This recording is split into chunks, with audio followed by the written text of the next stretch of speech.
Hi viewers, SBS கடலை மாவுல மிளகு காரச்சல் செய்ய போறேன். வாங்க வீடியோக்குள்ள போகலாம். மிளகு காரச்சல் செய்ய தேவையான பொருட்கள்: SBS கடலை மாவு 1 கப், அரிசி மாவு 5 டீஸ்பூன், 2 டீஸ்பூன் நெய், 2 டீஸ்பூன் மிளகு பொடி, தேவையான அளவு உப்பு. மிளகை 1-2 மிக்ஸில இத போல அடிச்சு வச்சுக்கோங்க. ஒரு பெரிய பவுல்ல 1 கப் கடலை மாவு, 5 டீஸ்பூன் அரிசி மாவு, 2 டீஸ்பூன் மிளகு பொடி, 2 டீஸ்பூன் நெய், தேவையான அளவு உப்பு போட்டு நல்லா மிக்ஸ் பண்ணிக்கலாம்.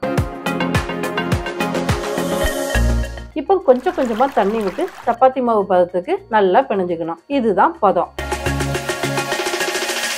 இப்போ இடியாப்ப உலக்குல முறுக்கு அச்சை போட்டு அதுல மாவை போட்டுக்கணும். அடுத்து அடுப்பை பத்த வச்சு இரும்பு கடாயில பொரிக்க தேவையான அளவு வேட்மாட் கடலெண்ணெய் ஊத்திக்கலாம். எண்ணெய் நல்லா சூடாயிருச்சு. மாவை அப்படியே பிழிஞ்சு விடணும். பிழியும் போது அடுப்பை சிம்ல வச்சுக்கணும். ஏன்னா கையில சூடு ஏறும். பாருங்க, இப்படி மெதுவா ரவுண்டா கடாய்க்கு ஏத்த மாதிரி பிழிஞ்சுக்குங்க.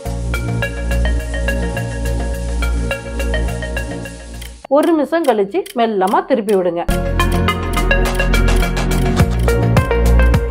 நல்லா மிளகு காரச்சவு பொரிஞ்சு வரத பாருங்க. அடிக்கடி மாத்தி மாத்தி 2 பக்கம் திருப்பி போடுங்க. அப்பதான் ஈவனா அவியும்.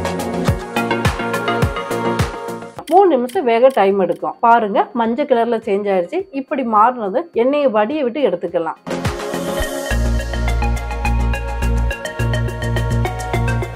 ரவுண்டா இருக்கிற மிளகு காரச்சவை ஒரு தட்டுல தட்டி கையில உடைச்சு விட்டா இதே போல தனித்தனியா காரச்சவு வந்துடும். காரமா சாப்பிட்றவங்களுக்கு இது ரொம்ப பிடிக்கும். நீங்களும் இதை வீட்டுல செஞ்சு பார்த்துட்டு எனக்கு கமெண்ட் பண்ணுங்க. நன்றி, வணக்கம்.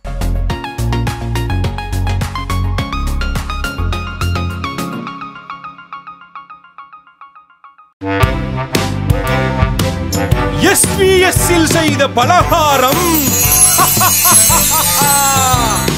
SBS இல் காரம் டேஸ்டியாக மாறும்.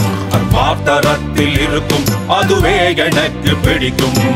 SBS இல் இனிப்பும் டேஸ்டியாக மாறும். குழந்தைகளுக்கும் பிடிக்கும், அட எல்லோருக்கும் பிடிக்கும்.